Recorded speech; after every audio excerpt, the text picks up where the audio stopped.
Hi, Karina. Hi, Stas. Good So morning. nice, so nice to connect with you. I'm really happy for the opportunity to discuss what's happening right now in the world and what you're doing. Dr. Karina Klimchuk, you're an integrative physician. You're a holistic healer. You're a doctor of Chinese medicine and acupuncture and so many other different modalities that you practice. So I'm excited to talk to you about what's happening and how to take care of our bodies and our minds, because you truly integrate the two, the body and the mind and the soul, because it's that's the whole point of the holistic healing. And I think right now it applies more than ever. So I'd love to chat with you and find out where you are, what you're doing, how your self-care looks like, maybe some grounding practices, and the floor is yours. Fantastic. Well, I'm so happy to connect with you at this time and always. Um, it's true. We humans are integrated, and sometimes we get fragmented.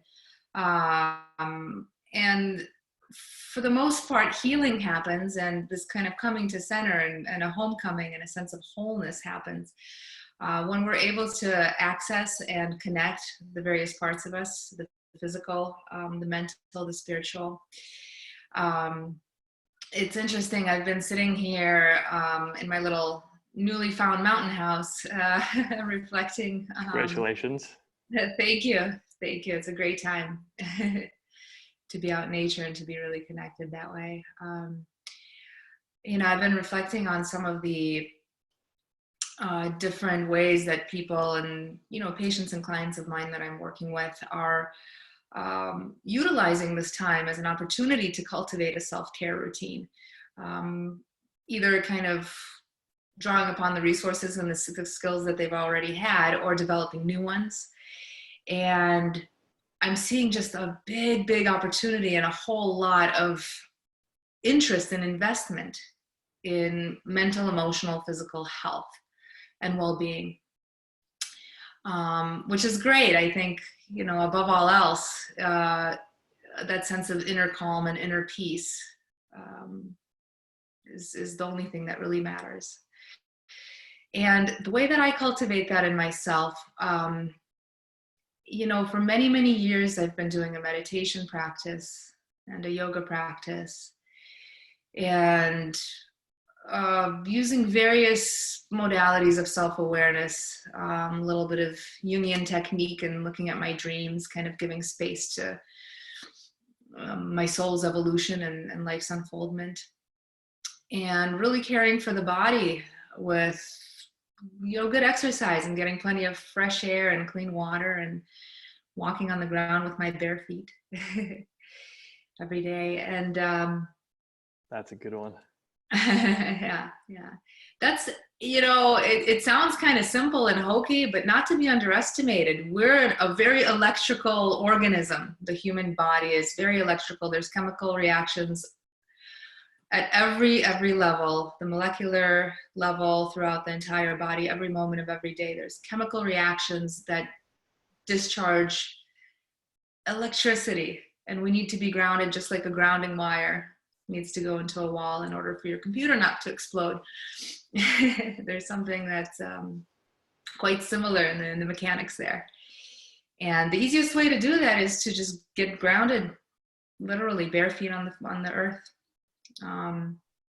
Really calms and resets the nervous system. So I start every day by doing that. I actually, regardless of the temperature, it was just snowing up here a couple of days ago. But I start my mornings by going outside and doing some barefoot qigong out there.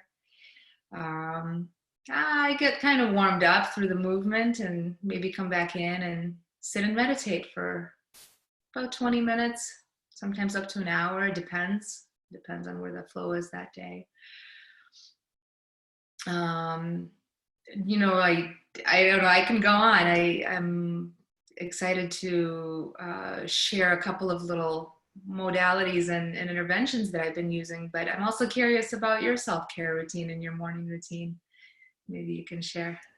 The grounding one, the stepping on the bare ground. It's one of my teachers suggested that to me, and it's been working. It's been really working out for me, because the first couple weeks, and by the way, both you, Karina, and I are about as remote as we can be. You're in the Sierras in California, and I'm in the forest in Portugal. So I'm grateful for the Wi-Fi even working, even though it's choppy, but we're able to have this conversation. So it's awesome. But yeah, when I've been here for a month now, and the first couple weeks, it's been really, it was been like an emotional roller coaster, realizing that I'm not able to come back to LA, and that even though I'm in this beautiful place, but you know, I'm here. I'm not able to go anywhere else. I'm not able to visit my family or do things that I'm normally used to doing. And so the first couple of weeks, it was really emotional for me. And then one of my teachers suggested to ground myself and just go bare feet into the ground. And it really helped, because it's true, when all this energy is circulating, and right now there's a lot of it because we're thinking so much, there's so much on our minds, worrying, looking at the news, and talking to friends and family, and they, you know, they unleash their information on you, and so there's a lot, and this charge needs to go out somewhere, and there's few moments where I had, you know, like I was like shouting and yelling because there was so much. It had to come out somehow. Yes. And then, but there is a better way to do it. It's just take off your socks and go stand in the ground for 5 minutes. Oh, I'd say maybe a little of both. Get out there barefoot and scream to the wild. Perfect. Yes, exactly. Just find a nice tree and just unleash. But yeah, that one has been really great, and spending more time in nature. Obviously, not everybody has this opportunity, but hopefully, still, even going for a walk, it's just really nice to breathe some fresh air, especially without all this driving. The air is pretty fresh these days, so it's nice to go out there and, you know, get out of the house if it's allowed for, you know, for the people who are listening. But this has been a key for me, and taking an Epsom salt bath. That's another way to actually take off that charge of energy. So if you're not able to go out and go to the step on the ground, then taking a bath, that's really nice as well. Maybe some essential oils, but especially like massaging here, the neck part. I believe that's where a lot of energetical things come in and out, so it's good to take care of that area as well. Yeah, well, up here, there's in terms of acupuncture, there's a meeting point up here of all the yang meridians in the body. And so yang energy is that rising, that upright, kind of masculine, fiery energy. And there's a meeting point up here. It's right below the 7th cervical vertebra. So there's just a cluster, a congregation of very potent body energetics right in that area. One of the greatest ways to sort of activate it and kind of calm some of those yang meridians that can sometimes get hyperactive, overactive with a lot of emotional stimulation, is to just get under a hot shower and just let it beat down right on just kind of like right where you're pointing, the part where the neck and the shoulders connect. That is so key. I wish we had this call a few weeks ago so I could hear the tip about the shower, because only now we moved to a new Airbnb and I have a bathtub, but before I didn't. Well, you can use a cup and just scoop some on there.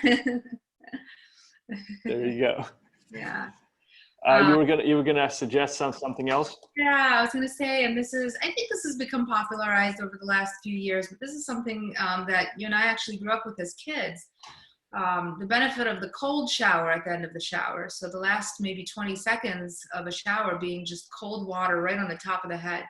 That is one great way to activate the vagus nerve, which downregulates the nervous system activation. So it calms the body, brings it into that state of harmonizing relaxation, repair, and digest, and really relaxes. Yes, that's a great practice. I've been actually doing that for maybe over 6 or 7 months now.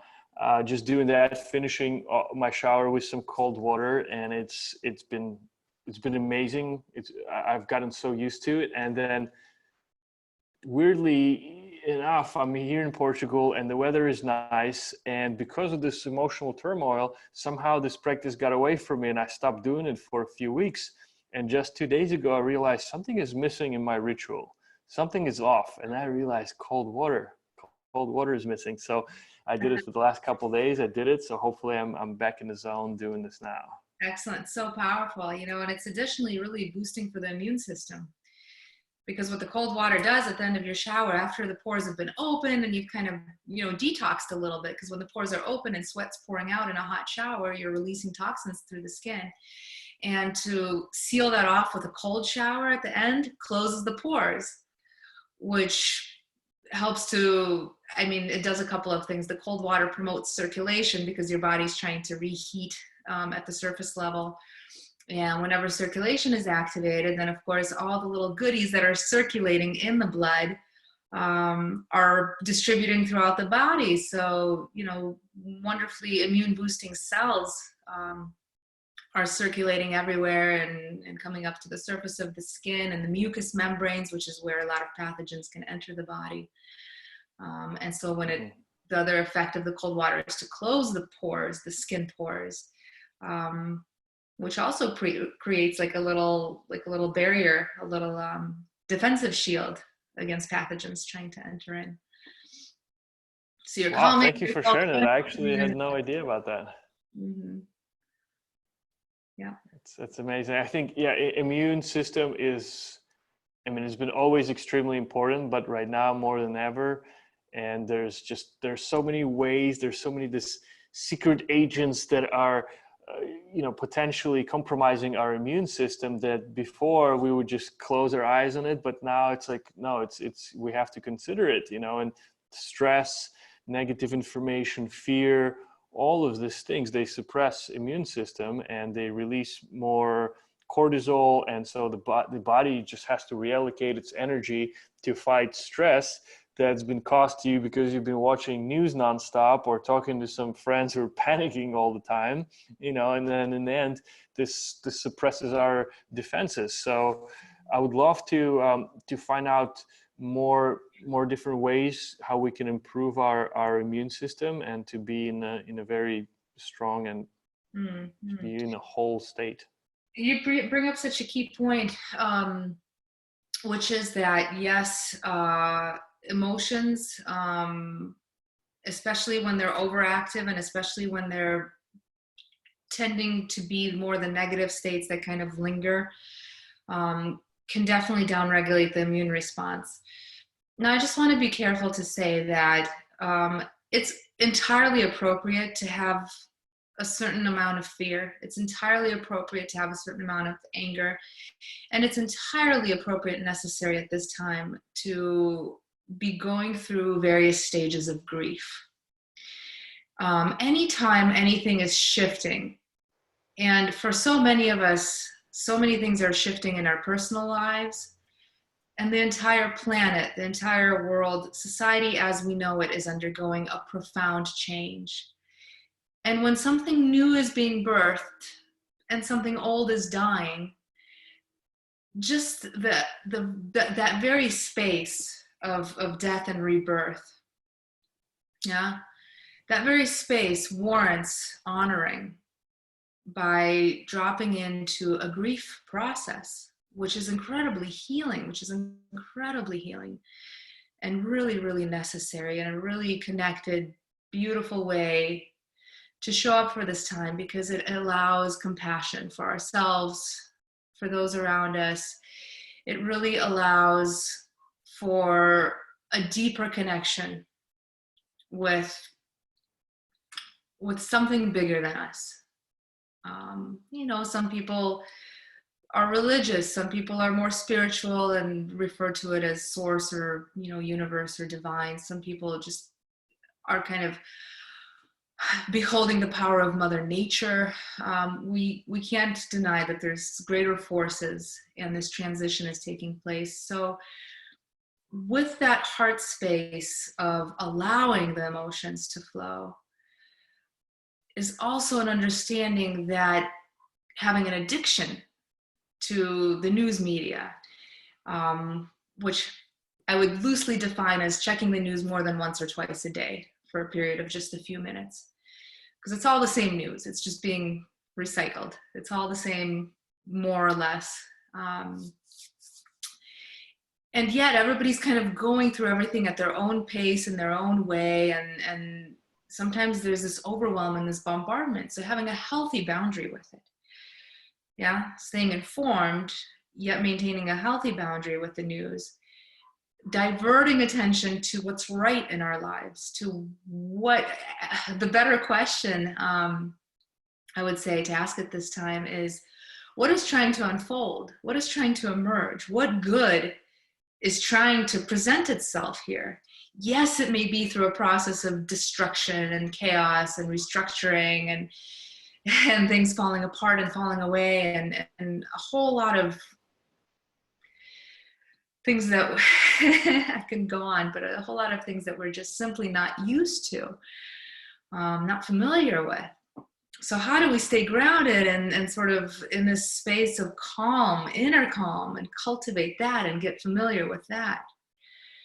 So if I may, I'd love to just spend maybe a minute or two. It'll probably take me more like 2 or 3 minutes actually to kind of go through a quick little routine of self-acupressure with some essential oils that might be helpful to some viewers. Would that be okay? Yeah. This is just one of the things that I do every morning and something that I recommend to clients. So the first oil that I like to use is bergamot. I don't know if you can see that in the video. Yeah. So just take, yeah. So just taking one little drop. You can distribute it between 2 fingers. And this goes right into the upper little area of the ear here. And Stas, you can do this with me without the oils because you don't need oils to do this. This is self-acupressure.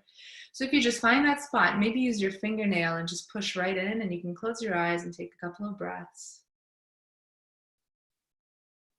Really important to connect with the breath. Grief in Chinese medicine is in the realm of the lungs, and we can see that so much of what is going on right now is affecting lungs. And talk about the lungs of the planet getting a reset, and us humans just understanding the importance of the breath. And this is a real opportunity to connect the mind with the breath, because that's the best way to integrate the mind and the body. We started off talking about integrating. This is the best way. If you just take a breath in and exhale, just the simple awareness of that.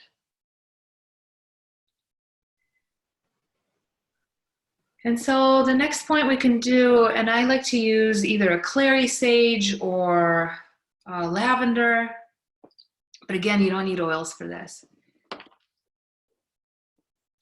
So 2 points. One, that's like right in the center of the chest. If you just kind of start palpating through the center of the chest to the sternum, and you can do it over your shirt.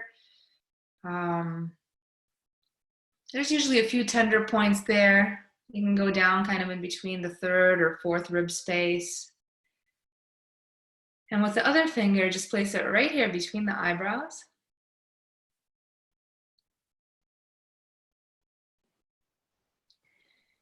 And again, closing the eyes and taking a few deep breaths, connecting the heart and the mind.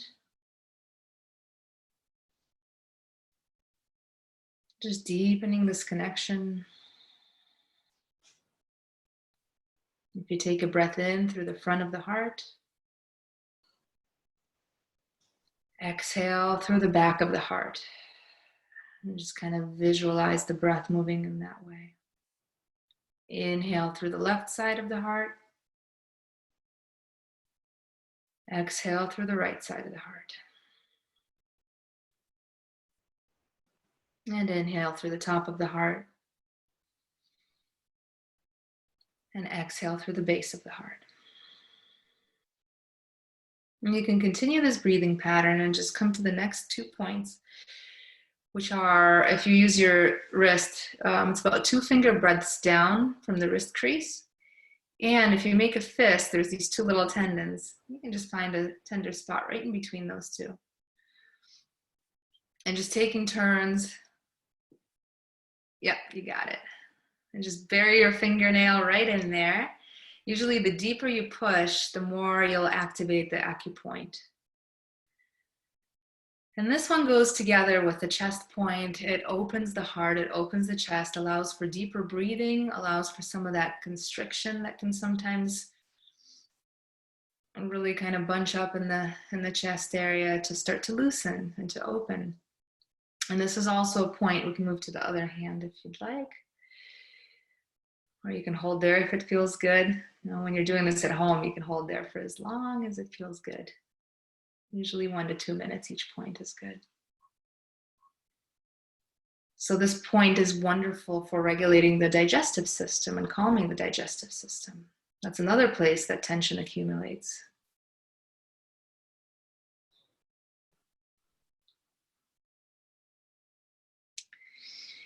And moving on to the last point, for this one, I really like to use vetiver. So vetiver is a woody, rooty oil. It's incredibly grounding. It is a root. Vetiver is a root plant, or that's what's used in the essential oil, the root of the plant. And again, you don't need oils to do this, but if you get, let's see if I'm flexible today. You get the bottom of your foot. Whoa, there it is. The point is right here, right in kind of this little depression.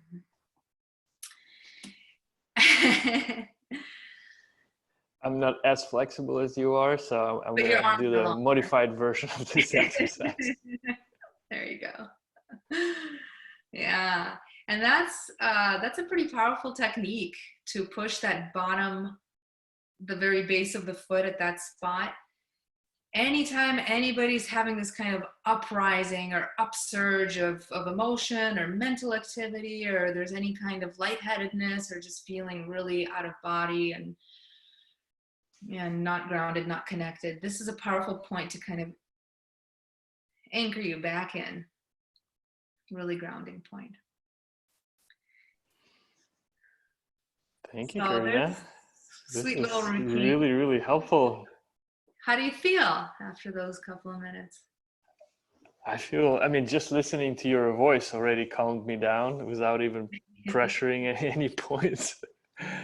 But I do believe that, you know, if we put the right intention to any practice, I think the results can be amazing.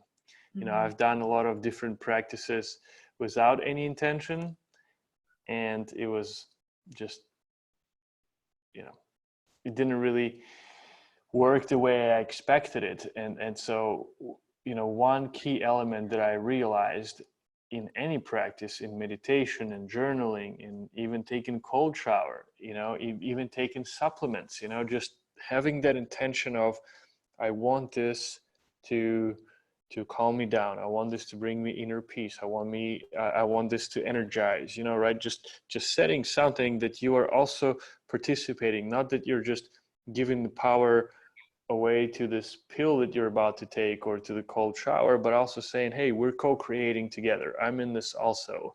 And so, you know, I caught myself in the beginning, I was doing this, but my head was somewhere else. I wasn't really thinking about this stuff, right?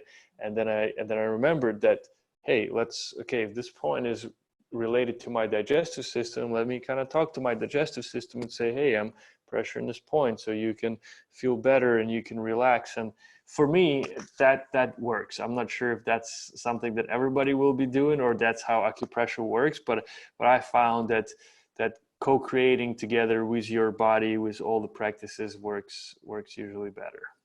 It actually is a big component of the efficacy of healing. Um, Intentionality and associated meaning. So this is one of kind of the cool things about our internal technology. The human being's internal technology and the way the mind is wired is such that when we have an experience that is that we're participating in cognitively, meaning we understand what we're doing, there's meaning around it. We're participating emotionally at the same time.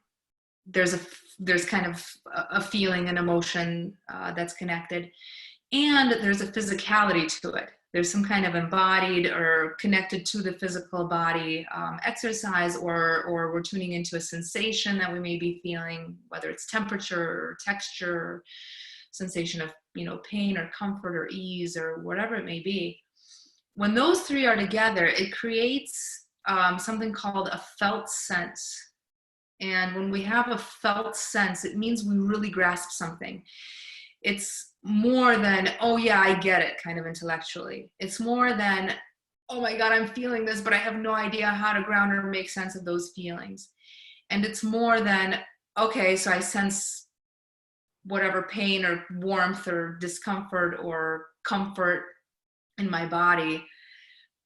What does that mean? When those three combine, when those three integrate, then real healing can occur, real transformation can occur. You see, this is kind of the difference between fragmented and meaningless and kind of like, just being in the hamster's wheel without actually making any real progress, versus a moment in time that can shift your entire life. Wow. You just brought in a whole new perspective to the world of healing. Thank you, Karina. And that's exactly the reason why I wanted to talk to you. I'm so glad. I mean, it's just the word, but this is what is meant by integrative healing, integrative wellness. It's kind of scientific the way the way we operate. Yeah. I love it. It's a perfect balance of spirituality, science, because it's not just one or the other, it's everything. And you merge these two fields, you merge all of the fields perfectly. So thank you so much for sharing so many useful tips and advices, how to keep our grounding, how to stay clear. You are based in LA, and maybe, I know this is a challenging time right now, but if you are available, what's the best way to connect with you if people who are listening have some follow-up questions or they would like to work with you? Well, they can always be found on the website, www.kaiwellness.com. We can include that in the comments or somewhere here. So I'm available for teleconference, or I'm trying to call it tele-wellness sessions. Everybody's calling it telemedicine. There's so much more than medicine happening here. As you can see, there's a whole lot that we can accomplish just in a video conference setting. So I'm very much available. Feel free to get in touch. Perfect. Thank you so much for your time, Karina, and I hope we can connect in the next couple of weeks again. Thank you, Stas. I look forward to our next session, or our next our next chat. Tele-wellness? Yeah, that too. Absolutely.